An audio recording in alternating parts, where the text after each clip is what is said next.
Working in theory means that most of the sorts of things that we do are fundamental ideas that can be applied to anything at all, and that means that I get to dip my toes into lots of different parts of science. So one day I might be working on inorganic materials, the next day I might be working on protein solutions. So lots of different parts of science, and that's really exciting because it means that every day you're learning about something new. My research is in what's broadly known as computational statistical mechanics, and that means that I get to study the bulk behavior of matter from first principles. So I'm particularly interested in phase transitions and phase behavior of materials, and that's all kinds of material. Currently I'm working on a couple of projects.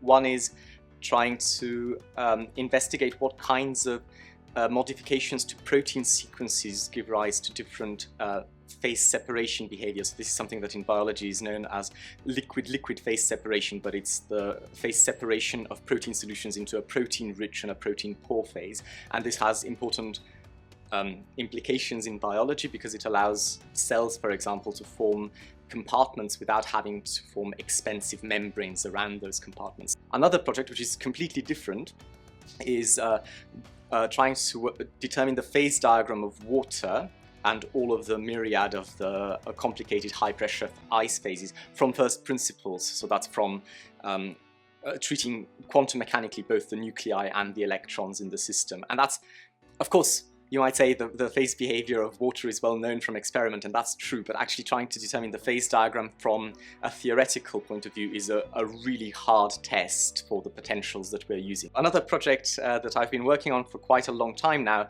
is addressable self-assembly, and in particular I'm looking at the self-assembly of DNA bricks and DNA origami structures, and these structures are quite useful because, or potentially quite useful because every one of them in the target structure is different, and what that means is that you know exactly where each molecule is in the final assembled structure, and that can allow you to functionalize these molecules in principle.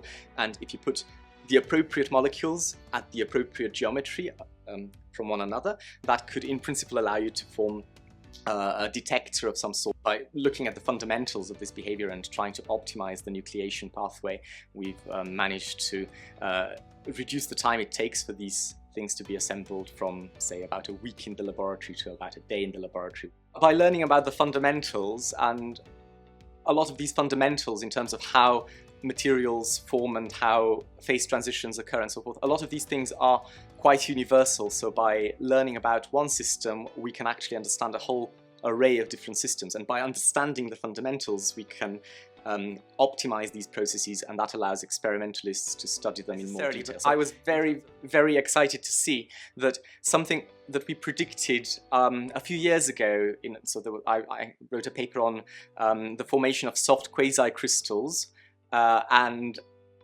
last year there was an experimental group that published an experimental paper on this, looking at DNA-based soft quasi-crystal made of DNA star motifs, and every one of the things that we predicted a few years ago from a theoretical point of view happened to work perfectly in experiments. So that was really quite exciting, and it shows that theory is actually predictive, and it really works hand in hand with experimental approaches. So one informs the other and vice versa. So I think I was very, very excited about that.